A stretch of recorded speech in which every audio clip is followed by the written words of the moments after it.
안녕하세요. 어서와 코딩은 2탄이지가 곧 시작됩니다. 이번 영상까지 끝까지 보시면 코딩에 대한 전반적인 이해를 할 수 있어 앞으로 코딩을 공부하거나 혹시나 아이들에게 코딩 교육을 시킬 때 방향을 잡는 데 도움이 될 것 같네요. 그러니 중간에 포기하지 않고 끝까지 함께해요.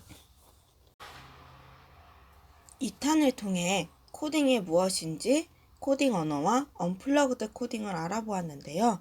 오늘은 코딩 결과를 직접 눈으로 확인하는 피지컬 컴퓨팅과 앱을 만들 수 있게 하는 앱 인벤터에 대해서 알아보도록 하겠습니다. 너무 기대되네요. 피지컬 컴퓨팅은 각종 센서들을 이용해 현실로부터 정보를 입력받고 이를 바탕으로 LED, 모터 등과 같은 액추에이터로 컴퓨터 명령을 실행하는 걸 말합니다. 즉, 현실과 기계가 상호작용하여 작동한다는 걸 생각하면 됩니다. 예를 들어보면 가로등이 있습니다. 가로등이 현실 세계로부터 빛 센서로 빛의 양을 인지해서 빛의 양이 줄어들었을 때 LED를 킨다라는 프로그래밍한 걸 바탕으로 빛의 양이 줄어든 걸 인지했으면 저절로 불이 켜지게 작동하는 게 피지컬 컴퓨팅의 예라고 생각하면 쉽습니다. 요즘 많이 사용되고 있는 사물 인터넷도 결국 피지컬 컴퓨팅입니다.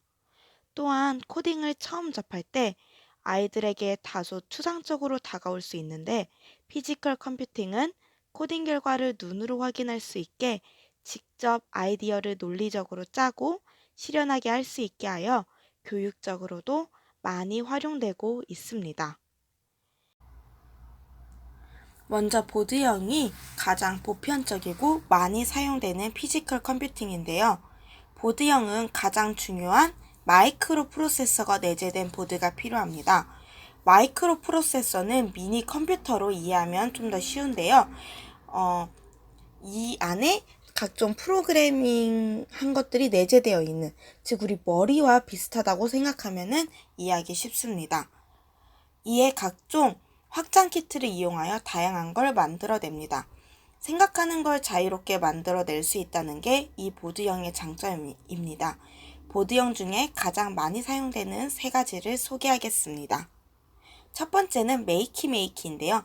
메이키메이키 하면 전류를 떠올리시면 됩니다. 왜냐하면 메이키메이키는 전류를 통하게 하여 데이터를 전송하여 작동합니다. 블록 코딩으로 프로그래밍을 하고 키보드 대신 젤리, 바나나 등 일상용품을 활용하여 작동시킵니다. 대표적인 예시로 DDR, 피아노를 만들기 등이 있는데요. 어때요? 듣기만 해도 뭔가 재미있을 것 같지 않나요? 그래서 아이들이 흥미로워하는 소재이고 만들어가는 과정 속에서 분업과 협업을 경험하게 한다는 장점이 있습니다. 특히 전도체와 부도체를 공부할 때 효과적인 교육 효과를 얻을 수 있어서 학교에서 많이 활용되고 있어요. 다만 다른 보드형 도구에 비해 확장이 제한되는 점, 전선 연결 등의 사소한 문제로, 작은 문제로도 실패할 확률이 있는 점, 교실에서 사용할 때 금전적으로 부담이 되는 점 등의 아쉬움이 있기도 합니다. 두 번째는 아두이노입니다. 가장 보편적인 피지컬 컴퓨팅 도구인데요. 저렴한 가격에 복잡한 코딩까지 모두 구현시킬 수 있어 전 세계적으로 많은 사랑을 받고 있습니다. 마이크로 프로세서가 내재된 메인보드인 우노보드에 다양한 모터와 센서 같은 확장성 키트를 연결시켜 단순한 도구부터 드론, 3D 프린터 등 복잡한 도구까지 만들 수 있습니다. 다만 전기에 대한 지식과 자신이 직접 필요한 부품을 선택해 프로그래밍 해야 하는 점 때문에 저학년보다는 고학년보다는 중고등학생들에게 더 적합하다고 볼 수 있습니다. 다음은 요즘 대중화되고 있는 마이크로비트입니다. 영국 BBC에서 출시한 제품으로 마이크로소프트, 삼성 등이 개발에 참여해 저렴한 가격이지만 수준 높은 기술을 겸비하고 있습니다. 작은 마이크로비트만으로 그 안에 많은 센서와 기능들이 들어가 있어 다른 확장 키트 없이 보드만으로도 많은 걸 만들어낼 수 있습니다. 따라서 교육적으로 활용하기 좋다고 말할 수 있습니다. 그리고 실제로도 영국에서는 7살부터 코딩 교육을 위해 아이들에게 마이크로비트를 나눠주고 있다고 합니다. 더 자세한 내용은 다음 영상에서 다룰 예정이니 많이 기대해주세요.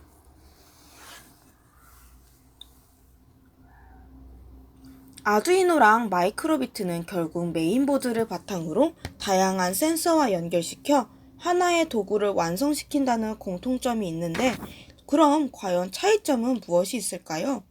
우선 마이크로비트가 후발주자로 내부 성능 측면에서는 더 우수하며 사이즈도 더 작고 비용도 조금 더 저렴합니다.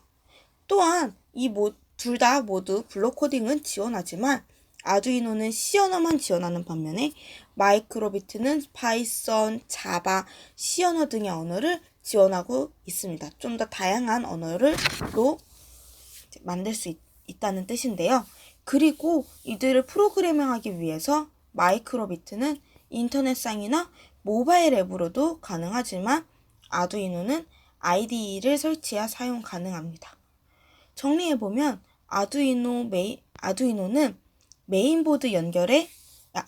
메인보드는 연결에 초점이 맞춰져 있어 다른 키트를 연결해 확장시킬 때 유리하며 가장 대중적으로 사용되는 교구인 만큼 많은 예제들이 나와 있어 참고할 게 많습니다. 반면 마이크로비트는 하드웨어와 소프트웨어 모두 실속 있게 구성되어 있고 사용하기도 편리하고 중요한 비용도 저렴하여 전체적으로 볼 때 마이크로비트가 교육적 활용도가 더 높다고 볼 수 있습니다. 유명한 보드형 피지컬 컴퓨팅 교구들을 알아봤으니 이젠 모듈형 피지컬 컴퓨팅에 대해 알아보겠습니다. 이는 보드형 도구를 모아 모듈화시키거나 교육용 또는 장난감 블록을 결합시켜 만든 교육 도구로 보드형 피지컬 컴퓨팅과 차이가 미묘하다고 볼 수 있습니다. 예시에 있는 아두이노 선풍기 프레임 풀세트처럼 단순히 그냥 아두이노를 가지고 너가 직접 교구를 선택해 선풍기를 만들려고 하면 어려울 수 있겠지만, 이렇게 먼저 아두이노 선풍기를 만들 때 필요한 도구들만 모아 모듈화시킨 걸 모듈형 피지컬 컴퓨팅이라고 합니다. 가장 대표적인 건 비트브릭인데요. 다소 어려울 수 있는 보드형 피지컬 컴퓨팅을 제한을 두어 더 쉽게 따라할 수 있게 한다는 장점이 있지만 그만큼 보드형 피지컬 컴퓨팅에 비해 덜 자유롭다고 볼 수 있습니다. 쉽게 생각하면 푸른 초원에 자유롭게 돌아다닐 수 있게 하는 거랑 거기에 울타리를 쳐가지고 그 안에서만 돌아다닐 수 있게 하는 그런 차이로 이해하시면 좀 더 쉬울 것 같네요. 마지막으로 로봇형 피지컬 컴퓨팅입니다. 로봇형 피지컬 컴퓨팅은 완성품이라고 이해하면 쉽습니다. 보드와 모듈을 결합하여 로봇 형태로 만들어 놓은 거로 대표적인 도구로 햄스터봇, 알버트, 오조봇이 있습니다. 이미 필요한 센서와 기능들이 로봇 안에 완비되어 있어 편리하게 사용할 수 있습니다. 이러한 로봇형 피지컬 컴퓨팅은 쉽고 간단하여 코딩을 처음 시작하는 이들에게 좋습니다. 특히 어린이들도 쉽게 배울 수 있는데요. 다만 아쉬운 점은 비싸고 비싸면 오래 쓰면 좋은데 실력이 좋아지면 더 이상의 교육적 효과를 보기는 어렵다는 아쉬움이 있습니다. 마지막으로 알아볼 것은 앱 인벤터입니다. 앱 인벤터는 말 그대로 앱을 인벤터, 개발하는 사람, 앱을 개발한다라는 뜻인데요. 원래 앱을 만드는 건 코딩 언어를 기반으로 하는데 앱 인벤터는 블록 코딩으로 앱을 개발할 수 있다는 점에서 많은 관심을 받고 있습니다. 따라서 초보자도 참여를 할 수 있고 자신이 만든 앱을 구글 플레이와 같은 곳에도 공유를 할 수 있습니다. 우리가 스마트폰을 많이 사용하는데요. 그때 구글 플레이에서 앱을 많이 다운받잖아요. 이제 그런 곳, 내가 많이 사용하는, 사람들도 많이 사용하는 그곳에 내가 만든 앱을 올릴 수 있다니. 그 자체만으로도 아이들에게는 이제 흥미와 성취감을 줄 수 있지만 교육적이지만 이를 위해 인터넷 환경이 필요하고 여전히 복잡한 앱 개발은 힘들다는 아쉬움도 있습니다. 이렇게 어서와 코딩은 처음이지 2탄까지 마무리해서 코딩에 대해 기본적인 걸 정리해 보았습니다. 어떠셨나요? 조금은 코딩에 대해 그림을 그릴 수 있게 되었나요? 모든 사람들이 코딩에 대해 이해하고 4차 산업혁명에 대비하는 그날이 오면 좋겠네요. 영상이 많은 도움이 되셨다면 구독과 좋아요 부탁드려요.